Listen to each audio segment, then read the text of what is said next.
పల్నాడు జిల్లా SP B Krishnarao ఆదేశాల మేరకు ఈరోజు ఉదయం Narasaraopet sub division Chilakaluripet police station పరిధిలోని వేలూరు గ్రామంలో Narasaraopet sub division incharge DSP M Hanumantharao పర్యవేక్షణలో శాంతి భద్రతల పరిరక్షణ చర్యల్లో భాగంగా సంఘ వ్యతిరేక శక్తులు, అసాంఘిక కార్యకలాపాలకు పాల్పడే వ్యక్తులు, సామాన్య ప్రజలకు ఇబ్బందులకు గురిచేసే వారిని గుర్తించి ప్రజలకు మేమున్నాము అని భరోసా కల్పిస్తూ కార్డన్ సర్చ్ నిర్వహించారు.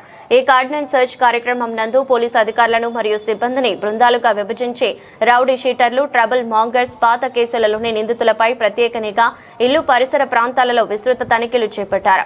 వేలూరు గ్రామంలో కార్డన్ సర్చ్ కార్యక్రమంలో నరసరావుపేట ఇన్ఛార్జి డీఎస్పీ ఎం హనుమంతరావుతో పాటు చిలకలూరిపేట పట్న CI Ramesh, Vinukonda rural CI Brahmaiah, Narasaraopet 1వ పట్న సీఐ ఎస్కేటి ఫిరోజ్, నరసరావుపేట 2వ పట్న CI Prabhakar, Narasaraopet rural circle CI MV Subbarao, Chilakaluripet rural SI G Anil Kumar, ఎస్ఐలు మరియు పోలీస్ సిబ్బంది పాల్గొన్నారు. ఈరోజు పల్నాడు జిల్లా ఎస్పీ గారి ఉత్తర్వుల మేరకు నరసరావుపేట సబ్ డివిజన్ పరిధిలో చిల్లూరుపేట రూరల్ సర్కిల్ పరిధిలో ఉన్నటువంటి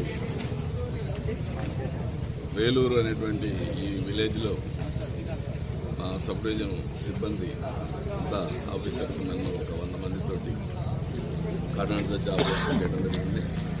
ప్రతి ఇల్లు క్షుణ్ణంగా తనిఖీ చేయడం జరిగింది. అందులో భాగంగా సుమారు రికార్డ్లెస్ వెహికల్స్ 21 వెహికల్స్, రికార్డ్లెస్ వెహికల్స్, అలాగే కింద కనిపిస్తున్నటువంటి గడ్డపార పురుగులు, కత్తి, గొడ్డలు కొన్ని సీజ్ చేయడం జరిగింది.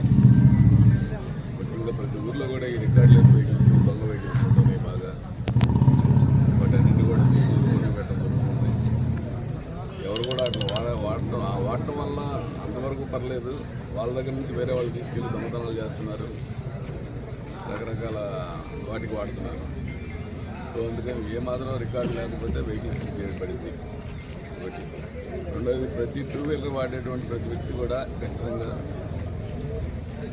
హెల్మెట్ పెట్టుకోవాలి అని ఈ సందర్భంగా మీ తరఫున చెప్తున్నాం. అదేవిధంగా ఊర్లో ప్రజలందరూ కూడా తెలియజేస్తుంది ఏంటంటే, ఏదైనా సాంఘిక కార్యక్రమాలు కానీ, అలాగే ముఖ్యంగా గంజాయి బాగా వాడుతున్నారు, పిల్లలకి దొరుకుతూ ఉంది.